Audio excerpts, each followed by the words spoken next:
जैसा कि हमने पिछले पार्ट में देखा था कि सैन और मास्टर लू के बीच खतरनाक फाइट हुआ था, लेकिन सैन मास्टर लू से कहीं ज्यादा पावरफुल था, इसलिए सैन ने बड़े आसानी से मास्टर लू को हरा दिया था। जिसके बाद मास्टर लू सैन से हारने के बाद सैन भाई के लिए एक आखिरी मैसेज छोड़ दिया था। अब आगे तो इस पार्ट की स्टार्टिंग में हम च्यून और उसके साथियों को देखते हैं। वो सभी ज़ॉम्बी से बचने के लिए उनसे फाइट करते हैं। फिर हम एक लड़की को देखते हैं, वो उस ज़ॉम्बी को फ्रीज करने की कोशिश करती है, लेकिन उसके किसी भी टेक्निक का उस ज़ॉम्बी पर असर नहीं होता और वो ज़ॉम्बी उल्टा उसी लड़की को काट लेती है। फिर हम च्यून को देखते हैं, वो बड़े आसानी से उन ज़ॉम्बी को पीट रही होती है और च्यून को उन ज़ॉम्बी से लड़ने में मजा आ रहा होता है, लेकिन उसके पीछे एक ज़ॉम्बी होता है। तभी यान उस ज़ॉम्बी को देख लेता है और वो जल्दी से आकर च्यून को उस ज़ॉम्बी से बचा लेता है। तभी च्यून यान से पूछती है कि आखिर इतने सारे डेड बॉडीज यहाँ पर आई कैसे। तभी एक ज़ॉम्बी यान के पीछे होता है, उसे काटने के लिए आ ही रही होती है, लेकिन च्यून उस ज़ॉम्बी को देख लेती है और वो जाकर उस ज़ॉम्बी का रास्ता हटा देती है। फिर वो कहती है कि आखिर यहाँ पर हो क्या रहा है। तभी उन दोनों को एक म्यूजिक सुनाई देता है। इस पर यान कहता है कि आखिर ये म्यूजिक कौन बजा रहा है, और इसके अलावा जब से ये म्यूजिक शुरू हुआ है तब से ये ज़ॉम्बी दिखाई दे रहे हैं, इसलिए हो ना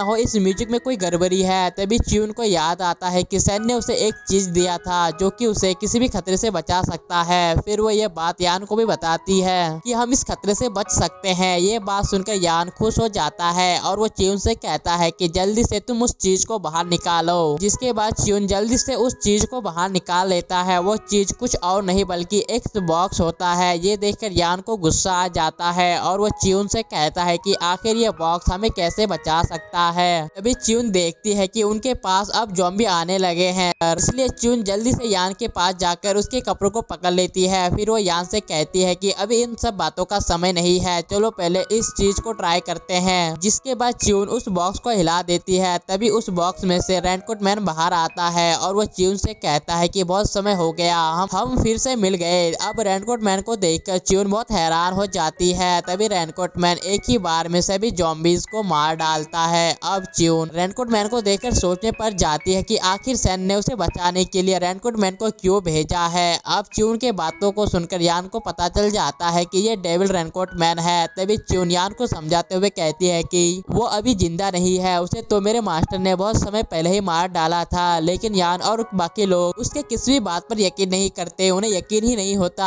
तभी यान कहता है कि सैन ने कहा था कि वो डेविल सेक्ट को पूरी दुनिया से मिटा देगा, लेकिन असल में वो उनके साथ मिल चुका है। तभी च्यून फिर से यान से कहती है कि मेरे मास्टर ने सच में रेनकोट मैन को मार डाला है। इस पर यान उसे कहता है कि अगर तुम्हारे मास्टर ने उसे मार डाला है तो ये अभी यहाँ पर क्यों है। अब यान च्यून को दोषी मानने लगता है और उसे लगता है कि इस ज़ॉम्बी अटैक के पीछे भी च्यून का ही हाथ है। जिसके बाद रेनकोट मैन उनसे कहता है कि मेरा काम अब पूरा हो गया, इसलिए अब तुम्हें जो भी पूछना है तुम सैन से पूछ लेना। जिसके बाद रेनकोट मैन उस बॉक्स के अंदर जाने लगता है, लेकिन रेनकोट मैन उस बॉक्स के अंदर जा नहीं पाता, जिसकी वजह से वो समझ जाता है कि सैन किसी खतरे में है। लेकिन अब वो सभी स्टूडेंट मिलकर रेनकोट मैन और च्यून को बंदी बना लेते हैं और उन दोनों को वानजंग प्लेस में ले जाने लगते हैं। अब सीन बदलता है और हम वानजंग प्लेस को देखते हैं। वहाँ पर बहुत सारे ज़ॉम्बीज की डेड बॉडीज होती है। तभी सैन भाई अपने पिता से कहता है कि पिताजी यहाँ पर रहना खतरनाक है, इसलिए आप अंदर चले जाइए। लेकिन उसके पिता यहाँ से जाने के लिए राजी नहीं होते और वो सैन भाई से कहता है कि तुम्हारा छोटा भाई कहाँ पर है, उसे बचाने के लिए लोगों को भेजो। अब सैन भाई अपने पिता को बहुत समझाने की कोशिश करता है, लेकिन उसके पिता उससे किसी भी बात को नहीं मानते